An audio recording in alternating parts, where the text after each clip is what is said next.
GEVES est un organisme officiel de contrôle, un office d'examen qui s'inscrit dans cette contribution ou cette volonté de contribuer à la mise en place d'une agriculture économiquement performante et tout à fait respectueuse de l'environnement. Le GEVES travaille sur quelques grands secteurs, tout ce qui va concerner l'inscription des variétés. Pour qu'une variété soit inscrite au catalogue national d'abord et européen, il faut qu'elle soit différente de tout ce qui existe déjà. Donc on fait des études qu'on appelle de DHS, distinction, homogénéité, stabilité. Et puis il faut qu'elle apporte un progrès, au fait, au moins pour un grand nombre d'espèces. Donc on fait des études de valeur agronomique, technologique et maintenant environnementale, donc de façon à montrer qu'il y a un progrès. Donc ça c'est un des grands secteurs qui, au niveau du GEVES, se retrouve essentiellement regroupé dans ce qu'on appelle le secteur d'études des variétés. Les essais DHS ont pour objectif de vérifier que la variété proposée par les obtenteurs est bien une variété nouvelle, différente de toutes les variétés notoirement connues. Le but des essais DHS, in fine, est d'établir la fiche descriptive de la variété qui sera en quelque sorte sa carte d'identité. Nous avons 61 critères de distinction au niveau de la tomate. Alors vous avez par exemple ici un très bel exemple de bouquet multipare, plusieurs branches, qui est un critère de distinction par rapport à des bouquets qui sont plutôt unipares. Donc après les notations feuillage qui sont faites dans la serre, tous les fruits sont ramenés dans le laboratoire où ils sont pesés, mesurés, comptés et décrits.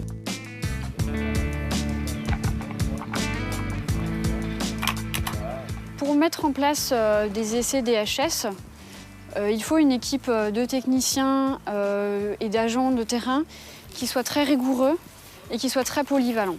En effet, la mise en place d'essais DHS ne ressemble en rien à la mise en place de cultures destinées à la production de masse de fruits ou de légumes pour lesquels on attend un rendement particulier.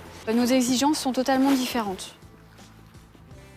Pour réaliser la DHS sur courgettes, sur la plante elle-même, on a des caractères sur la croissance, qu'elle soit buissonnante comme les variétés qui nous entourent ici, ou parfois un peu plus coureuses. Le feuillage, c'est des caractères qui pour moi sont importants en termes de classification des variétés. Donc la découpe du limbe. Un autre critère qui est très important pour moi sur le feuillage, c'est l'intensité des macules. C'est le fait que l'épiderme se décolle et donc du coup on voit apparaître des plages blanches. L'un des objectifs de l'étude DHS, c'est de pouvoir distinguer ces variétés par rapport à l'ensemble des autres variétés qui existent sur le marché. Et donc sur certaines espèces, cette collection de références peut atteindre un nombre de variétés extrêmement important, de l'ordre de plusieurs milliers de variétés. Donc Gaïa va permettre de faire une présélection pour aider l'expert à déterminer parmi l'ensemble de la collection de références celle qui se rapproche le plus des variétés qu'il a à mettre en étude sur la campagne en cours.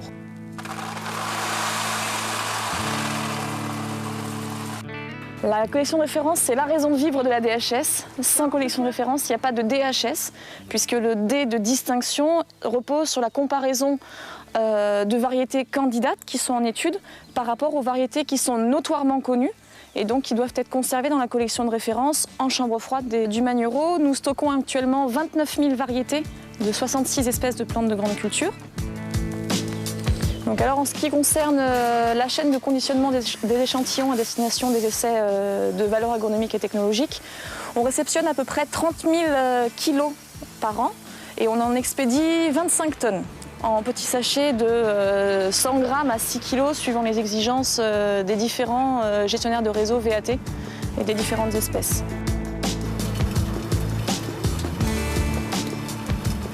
Les essais VAT ont pour objectif de vérifier que la variété créée par l'obtenteur va satisfaire aux demandes de l'utilisateur final. Par exemple, que la variété est suffisamment productive, qu'elle va être suffisamment résistante aux maladies et qu'elle a une bonne valeur technologique. Par exemple, pour un blé, ça va être la valeur pour faire du pain. Toutes espèces confondues, c'est-à-dire les espèces de grande culture, les espèces de prairies et les espèces de gazon, représentent environ 1900 essais conduits chaque année. Seulement 10% de ces essais sont conduits par le GEVES, c'est-à-dire qu'une grande partie des essais est conduite par des partenaires qui sont l'INRA, les obtenteurs et également les instituts techniques et d'autres organisations agricoles. Nous ici sur l'Anjouer, on fait essentiellement tout ce qui est test de rendement pour la commercialisation. Et après, je fais des prélèvements technologiques à la récolte courant septembre qui partent en analyse et en atelier de dégustation pour voir vers quelle source est destinée la pomme de terre, si c'est en chips, en purée, en frites, pommes vapeur. L'une des grandes évolutions au niveau de la VAT, c'est la VAT-E, c'est-à-dire le E comme environnement. C'est-à-dire qu'on cherche à amplifier la prise en compte de la dimension environnementale des variétés dans nos études. Par exemple, on va chercher à vérifier la moindre dépendance des variétés par rapport aux produits de traitement. Dans le cadre des tests de résistance en plein champ, ces essais sont réalisés pour améliorer donc la qualité agronomique, donc avoir des variétés résistantes avec moins de pesticides, et également améliorer la qualité sanitaire. Des tests de résistance plutôt en conditions contrôlées sont réalisés plutôt dans le cadre donc, de la DHS comme caractère de distinction, et ils sont réalisés principalement par la SNES, la Station nationale d'essais de semences, et aussi par l'INRA. Nous allons évaluer les variétés en inscription, les variétés candidates, pour leur résistance ou leur sensibilité vis-à-vis des bioagresseurs. Donc, nous travaillons principalement en module climatique et également en serre. Et le principe des méthodes est toujours le même, c'est un semis de la variété à analyser, une multiplication du pathogène, une inoculation de ce pathogène à la plantule de façon à mimer les conditions naturelles d'infection, puis une incubation où on laisse l'interaction hôte pathogène se produire, et enfin une lecture où on observe les symptômes. Et à ce moment-là, on va faire soit une lecture qu'on appelle de tout ou rien, présence ou absence de symptômes, soit une lecture plus quantitative quand il y a une résistance de type quantitatif.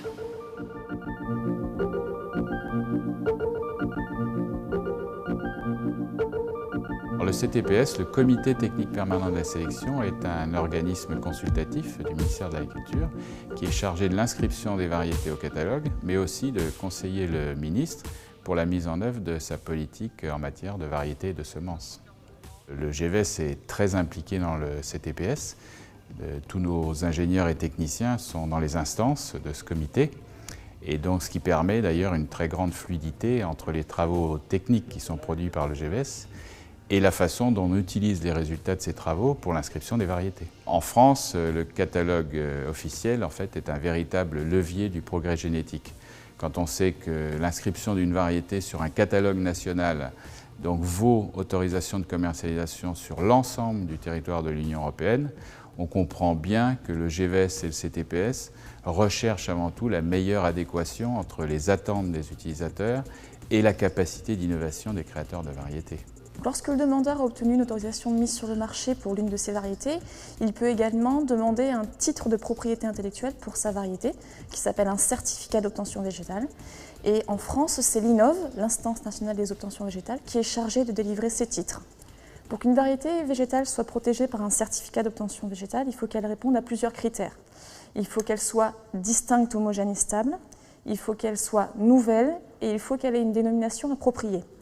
Les deux derniers critères de nouveauté et de dénomination appropriée sont évalués par l'INOV. En revanche, les critères de distinction, homogénéité et stabilité sont confiés à l'évaluation par un office d'examen, tel que le GVS, qui rend à l'INOV des rapports techniques. Le GVS est l'un des principaux offices européens. Cela s'explique par la position de la France, qui est un grand pays agricole et qui travaille un nombre de productions extrêmement diversifiées. De nombreuses entreprises composent les filières semencières et horticoles, et également fruitières au niveau français. Et beaucoup de grands groupes internationaux ont leurs filiales implantées en France. Alors le GVS a deux rôles. Le premier au niveau français, le GVS abrite l'INOV, qui permet de protéger les variétés au niveau français. Et le GVS a un lien de proximité sur Angers avec l'OCVV, qui lui protège les variétés au niveau européen, au-delà, je dirais, de l'activité du GVS d'inscription et de contribution à l'inscription des variétés au catalogue. La mission de l'OCVV est de gérer le système communautaire de variétés végétales, ça veut dire nous protégeons au niveau européen des nouvelles variétés végétales. Protégeons pas avec des moyens chimiques ou physiques, mais avec un titre de protection de propriété intellectuelle, un droit d'obtenteur. Nous utilisons les services et l'expérience des offices d'examen qui sont créés par les autorités au niveau national, comme GEVES. Et les rapports techniques d'organismes comme GEVES sont la base de notre décision. UPOV, which is l'Union internationale pour la protection des obtentions végétales. At the moment, UPOV has 69 members, that is 68 states or countries, plus the European Union. The mission of UPOV is to provide and promote an effective system of plant variety protection with the aim of encouraging the development of new varieties of plants for the benefit of society. GEVES also provides many benefits in the form of cooperation with other UPOV members. For example, GEVES provides DUS testing for a number of plant genera and species on behalf of other UPOV members, which enables a great deal of efficiency in the process. And also, GEVES has developed some very useful software, such as the Gaia software and the Sirius software, which has been extremely useful for UPOV members to use. And GEVES makes that widely available for all UPOV members.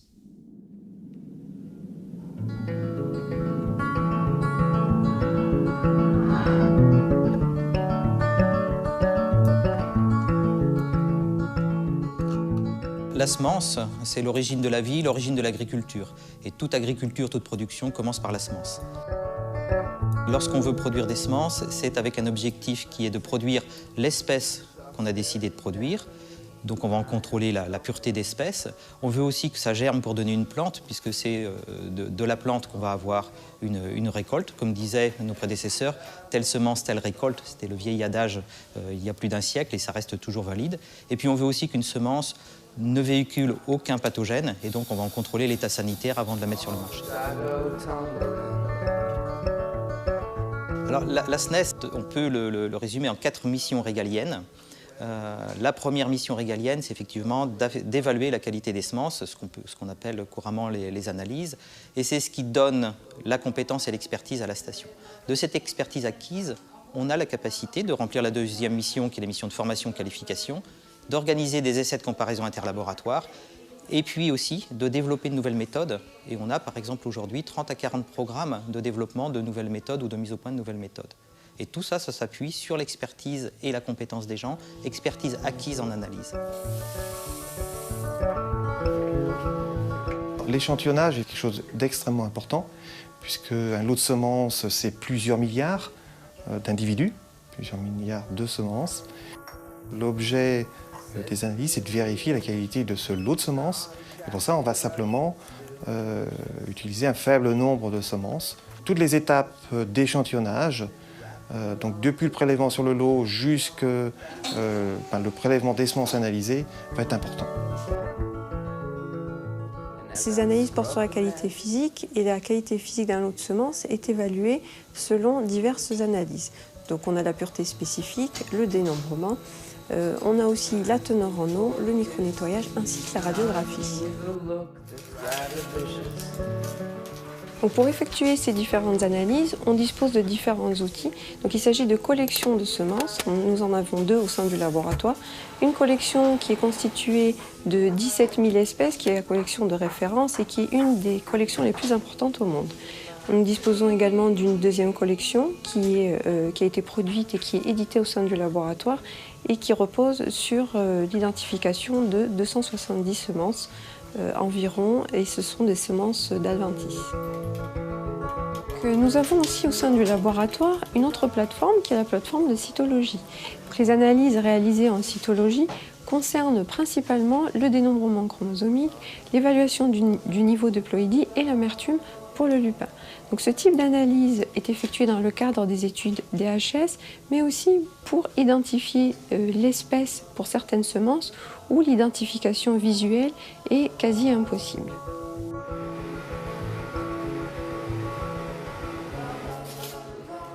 Les analyses de qualité germinative qui sont réalisées au laboratoire sont plusieurs types. Donc on fait des analyses de faculté germinative, c'est les principales analyses que l'on réalise au laboratoire. Donc ce sont des tests qui sont réalisés dans des conditions optimales de germination et qui servent dans le cadre du commerce national et international des lots de semences. On réalise aussi des analyses dites de vigueur des semences. Donc là, ce sont des tests qui sont réalisés dans des conditions qui sont plus optimales, mais dans des conditions plus pénalisantes, qui reproduisent un petit peu ce qui se passe au champ quand on a des conditions froides et humides, par exemple. Le dernier type de test que l'on réalise, ce sont des analyses de viabilité des semences qui sont destinées à estimer la qualité germinative des lots de semences qui sont très longs à germer, comme par exemple pour les semences d'arbres et d'arbustes. Et là, ce type de test fait appel à des procédés de coloration des semences. Ce sont des tests rapides qui permettent de contourner la durée très longue de germination de ce type d'espèce. Ce qu'on va phénotyper au niveau des caractéristiques des semences, ce sont principalement des caractéristiques de germination. Ce sont des activités qui sont basées sur donc une caractérisation plus fine de la qualité des semences et qui s'appuient sur des outils d'analyse d'image et des méthodes d'automatisation des processus. Pour ce qui est de l'évaluation de la qualité sanitaire des semences, là, on a un très large panel de méthodes, puisqu'on va utiliser aussi bien des méthodes biologiques ou alors des méthodes microbiologiques. On a aussi des méthodes sérologiques pour détecter les virus, par exemple. Et on a des méthodes qui sont essentiellement basées sur de la morphologie, par exemple pour les nématodes, où on va extraire les nématodes du sol ou des semences, les observer et par des critères de reconnaissance morphobiologique, arriver à identifier les espèces. Donc c'est un très large panel de pathogènes qui sont travaillés. Tout ça, en fait, ça se base sur une collection de références qui est identifiée, maintenue, mutualisée sous forme d'un réseau MATREF, donc aussi bien de souches que de témoins et d'autres différentiels pour pouvoir asseoir nos analyses et la qualité de nos analyses. La SNES reçoit environ 40 à 45 000 échantillons tous les ans et ça représente à peu près 85 000 analyses réalisées tous les ans. C'est également à peu près 100 à 120 personnes de formées chaque année. C'est plus de 2000 échantillons envoyés dans le cadre d'essais de comparaison interlaboratoires. La filière semences en France représente un chiffre d'affaires de 2,4 milliards d'euros, ce qui la positionne au premier rang européen et au troisième rang mondial derrière les États-Unis et la Chine. On est très impliqué dans les organisations internationales et en particulier l'ISTA. J'en assure la présidence depuis novembre 2010, donc c'est un atout important, mais cet atout est issu d'une politique de positionnement à l'international. For the time being, we have 72 member countries all over the world, so the majority of all seed-producing countries are indeed members of ISTA. The main tasks of ISTA are to standardize seed testing methodologies that are being published in the International Rules of Seed Testing, to accredit seed testing laboratories, to monitor and audit their performance during all the time, to publish appropriate handbooks and training materials for the training and education of seed testing, seed analysts. And also we want to help to facilitate the international seed trade and through seed testing also make a major contribution to food security in the world. And GEVES for long years is a very active member and is providing a lot of resources for the further development of ISTA. We have for long years a person from GEVES being elected in the executive committee of ISTA. And we have also quite a number of chairpersons, vice chairpersons and committee members who are actively contributing to ISTA for developing ISTA further. Le GEVES, à travers la SNES, a une expertise très profonde de la semence elle-même, mais également les pathogènes qui peuvent entourer cette semence. Et au-delà de ça, sur les technologies, des technologies classiques d'analyse des semences, mais aussi des technologies plus nouvelles, comme l'analyse d'image ou le phénotypage. Le GEVES contribue à la certification des semences en France, sous l'autorité du ministère et du service officiel de contrôle, et en lien avec le GNIS, le Groupement National Interprofessionnel des Semences. Le ministère de l'Agriculture a identifié le GEVES comme LNR, Laboratoire National de Référence. Et au-delà de ça, le GEVES a l'intention de postuler en tant que laboratoire reconnu de l'Union européenne sur les semences et plants. Le BioGEVES, c'est le laboratoire de biologie moléculaire et de biochimie du GEVES qui réalise des développements de méthodes et produit des résultats d'analyse en appui aux activités des secteurs SEV et SNES et pour le compte du ministère en charge de l'agriculture. On utilise des techniques de marquage moléculaire qui font appel à la technique PCR. C'est utilisé pour caractériser les collections de références du GEVES qui permettent notamment de réduire le nombre d'implantations d'essais au champ pour le SEV. Cette technique permet aussi de détecter la présence de gènes de résistance aux maladies pour les variétés. On utilise également la chromatographie en phase liquide et en phase gazeuse pour les études de VAT. La biologie moléculaire nous permet également de caractériser les variétés, donc contrôler la pureté et l'identité variétale, contrôler la conformité des hybrides. On détecte aussi des pathogènes et on détecte également des OGM. Et pour ce type d'application, le BioGEVES a été un des premiers laboratoires en France à s'équiper de cette technologie. En termes de recherche, une des forces du GEVES, c'est son adossement à l'INRA. Le GEVES mène de nombreux projets de recherche avec l'INRA, mais également d'autres partenaires. Et avec l'INRA, le GEVES partage des équipes, des travaux en commun et des sites d'expérimentation. Les projets de recherche du GEVES mènent à l'harmonisation, la validation de nouvelles méthodes et nouveaux protocoles au niveau de l'ISTA, de l'UPOV ou bien de l'OCVV. La recherche conduit également à la modification, à la définition de nouveaux règlements techniques d'inscription des variétés auprès du CTPS. Et la volonté du GEVES, c'est de diffuser et valoriser les résultats issus de sa recherche auprès de toute la filière semences et variétés, à travers des publications et à travers des participations à des colloques internationaux et nationaux. Je pense que parmi les grandes forces du GEVES, il y a ce que les hommes et les femmes partagent en commun, à savoir des missions réglementaires pour le compte du ministère, une expertise très forte du végétal, de la semence jusqu'à la plante finie. Et je pense qu'ils partagent également, et c'est peut-être le plus important, une passion pour le végétal. La relocalisation du GEVES en Anjou, c'est une démarche un peu stratégique en fait. C'est regrouper les forces à un endroit où la semence est une problématique centrale, à la fois en termes de recherche, puisque une grande partie d'activité autour de la recherche sur les variétés, les semences et les plants se trouve en Anjou. C'est un endroit où il y a beaucoup d'acteurs semenciers, et donc un soutien, une unanimité de l'ensemble des acteurs pour la relocalisation en Anjou, et pour faire de ce site et du site de l'Anjouer des sites vraiment d'importance européenne.